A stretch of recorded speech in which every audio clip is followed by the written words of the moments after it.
Francis could have sex with you if he wanted to. If you want to make money, fight Jake Paul. I would love for him and Francis too. Francis Ngannou, Ryan Garcia, and Nate Diaz. Francis Ngannou, that would be wild. That is Mike Koppeninger. Whoa! Yeah, what's the name? Mike what? Don't delete that. You were canceled. Kappa who? Tyson's taking an easy fight. It's going to be a payday. But at the end of the day, like, it's a show business. The first thing is the show, and this is going to be entertaining. And who knows, like, if Francis is going to come out swinging like a madman. After hundreds of twists and thousands of turns, Jake Paul has finally decided to pursue Francis Ngannou as a replacement after the Jake versus Tank fight was jeopardized. I am seeing reports online that Jake Paul might be fighting Francis Ngannou, which is just absolutely bloody ridiculous. The insiders of the fight have indicated that MVP Promotions has already contacted Francis Ngannou as a possible solution to the next fight of Jake Paul, which is a clear indication that things in the background are becoming messy. The negotiations do not end there as well. The name of Nate Diaz has been mentioned once again, and both camps have discussed the prospect of wanting to finish the business that they started. As Mike Koppinger wrote in his X post, two other names being explored, Francis Ngannou and Nate Diaz. Following the doubt over the availability of Gervonta Davis, the team of Jake Paul apparently began to seek other options to keep their next fight alive. Credible sources say that they contacted a number of high-profile fighters, such as Francis Ngannou, Nate Diaz, Ryan Garcia, and Terrence Crawford. The officials said Jake Paul's team has reportedly contacted Francis Ngannou to step in as a replacement opponent for Gervonta Davis. Other names being explored are Nate Diaz, Ryan Garcia, and Terrence Crawford. After claims that Gervonta Davis would not fight, longtime boxing pundit Rick Glazer posted an update on this matter, indicating that Jake Paul and his team were on the verge of closing a deal with Nate Diaz. Although the information was not clear, the rumor of whether this was a real boxing match or an exhibition increased. He declared, Tank Davis replacement is in the works, hearing from a reliable source that it looks like Nate Diaz is going to be in with Jake Paul. Whether it's a real boxing fight or an exhibition is yet to be determined. We'll see. However, there is one name that is officially off the list, and it is Ryan Garcia. But the same day, Oscar De La Hoya was soon to put down the rumors that were building around a Jake Paul versus Ryan Garcia fight. When reporters contacted the promoter of the Golden Boy to comment, they made it plain that such a fight was simply not an option since there was an already existing broadcast and promotional deal. So I wake up to calls from reporters asking me about Jake Paul and Ryan Garcia. Let me just tell you why this fight is not going to happen. Ryan Garcia fights for DAZN and Jake Paul fights on Netflix. I mean, that's pretty much the bottom line. Golden Boy has a contract with DAZN. Ryan Garcia has a contract with Golden Boy. And that's just the way it is. I mean, this is business. De La Hoya even resorted to guessing the reaction of Ryan Garcia, who would probably say that he was not being allowed to pursue big money fights. Nonetheless, De La Hoya explained that it was not the refusal to give the chance or even personal incompatibility, but the respect for the legally binding contracts. In his opinion, such contracts could not be neglected, regardless of how attractive or popular the game might be. You know, Ryan Garcia's probably going to rant saying, oh, you're keeping me from making money and this and that and fighting. No, you have to go by the law, by the rules. You have a contract with DAZN. You have a contract with Golden Boy. It just doesn't happen that way. So anyway, until next time, we'll see you Saturday for Virgil Ortiz. But again, Ryan Garcia's next fight will be announced by me, who he's fighting and when he's fighting next. See you guys. This is all at a moment when the Jake Paul versus Gervonta Tank Davis fight, one of the most hyped crossovers in recent boxing history, is on the edge of being canceled. Things have already been tainted with controversy surrounding the bout, but now things have become darker. Chris Algieri started by saying that a Jake Paul versus Francis Ngannou fight would change the perception of Jake radically in the eyes of the people. He pointed out that this would make Jake be respected by not only ordinary fans, but also the boxing community itself. Algieri indicated that encountering a threat as serious as Ngannou, even though he is not a traditional boxer, would be an enormous leap in jeopardy and legitimacy for Jake Paul. It would give him so much credit. ridiculous cred. Huge. It'd give him cred with everyone. It would give him street cred. It would give him boxing cred. It would give him real cred. Even though he's not fighting a real boxer, he's fighting a really dangerous guy, and we really haven't seen that. And it would be a fight where we go into, we're like, I don't know if he's going to win this fight. But that's not happening.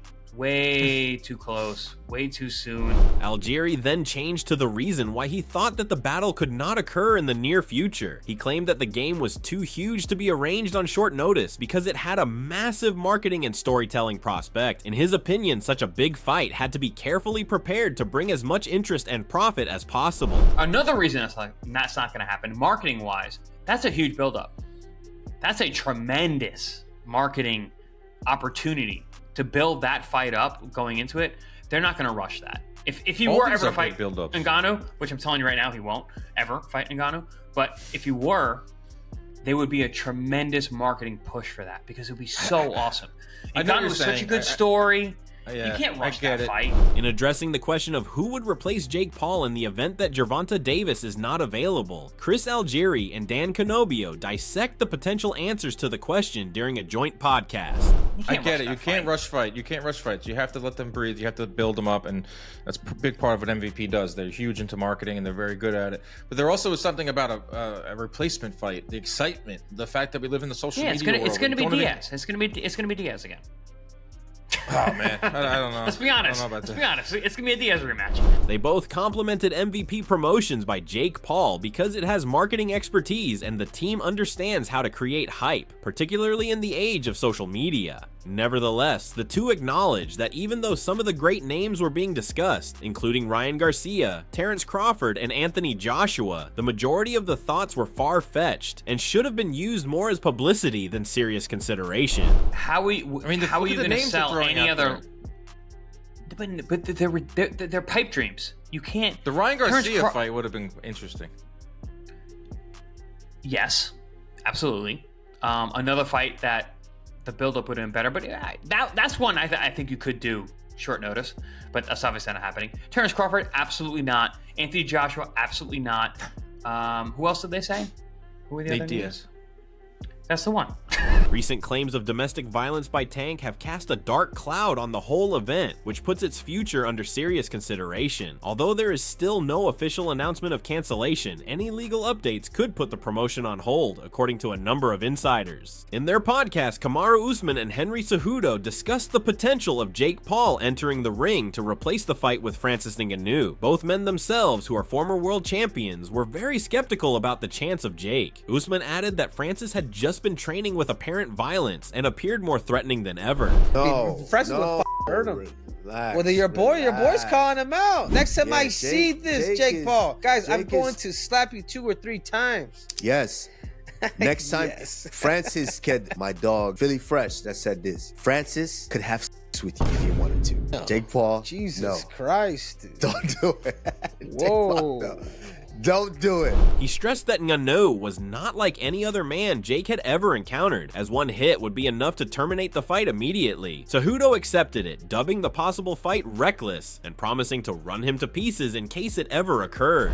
I'm like, listen, you just that's not what you want. You just ruined my appetite. I be thinking of Francis Ngannou and laying pipe, dude. No, pause, Henry, relax. Don't take it that far. I mean, you said it, bro. Listen, if Francis somehow one of his paws, one of his mittens touch anywhere near here, no, that's not what you want. Carl Froch pointed out that he did not make much sense of the recent call-outs made by Jake Paul. He highlighted how Jake claimed he would fight Anthony Joshua, but this never materialized as he took on significantly smaller men. Froch claimed that not even the rematch between him and Nate Diaz would be exciting, as Jake has already defeated him, and Jake's camp has no actual alternatives left to attract the audience. I mean, he talked about Anthony Joshua, that never happened, did it? It's a load of bollocks. He talked about fighting AJ, then announced he's fighting someone the size of one of AJ's legs in Gervonta Davis. So for me, that's That's nothing. And the Nate Diaz fight, he's already fought him. It was a rubbish fight, and he's already beaten him. So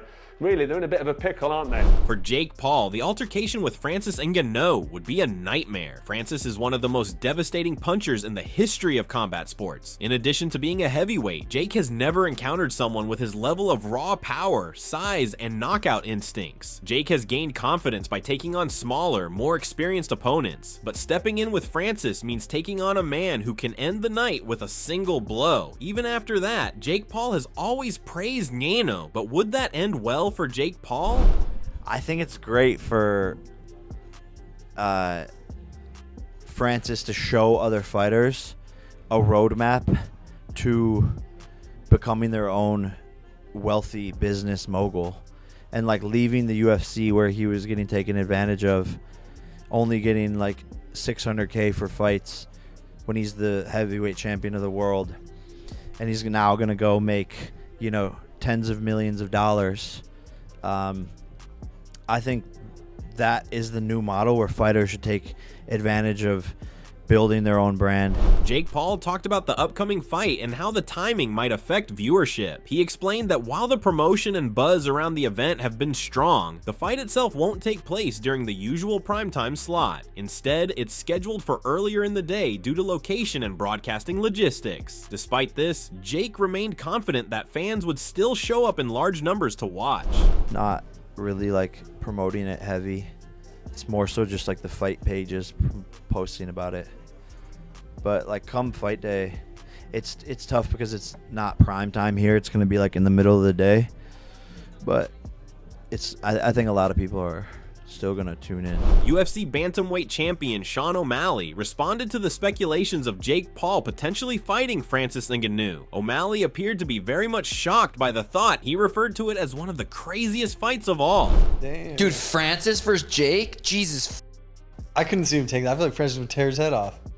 Didn't Francis get dropped in a boxing match? Yeah, against Anthony Joshua. He acknowledged that Ngannou was so powerful and big that watching him fight would be a nightmare. In fact, he even acknowledged that he would be scared of Jake. O'Malley mentioned the case of Ngannou versus Anthony Joshua, where Francis was hit, but he still managed to stand up, and he even said that he won certain situations in that fight, so he is a threat to Jake Paul.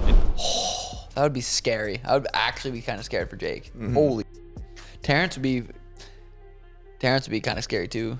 Yep. What do you think of Ryan? I feel like Ryan is a comparable trade out for Gervonta. Yeah, I mean, I think it makes sense.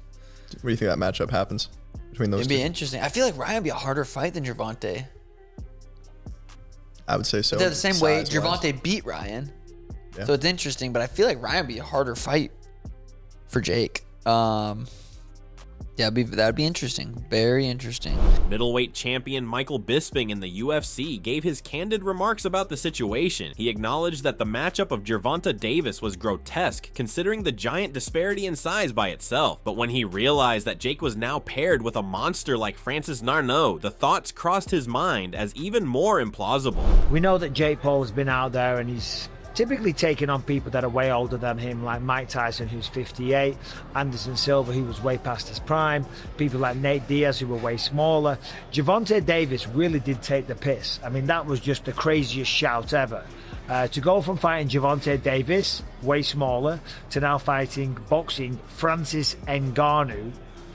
I mean, listen, if he does it, fair play. But I just call number one on this brother, because I don't see this happening. Michael Bisping was very skeptical about a fight between Jake Paul and Francis Ngannou and added that he did not see it happening. Bisping pointed out that a fight with Jake Paul on Netflix would ensure huge exposure and financial gain to a potential opponent, and that Diaz is the right choice in this case. Nate Diaz, yeah, 100%. I mean, he beat him once already.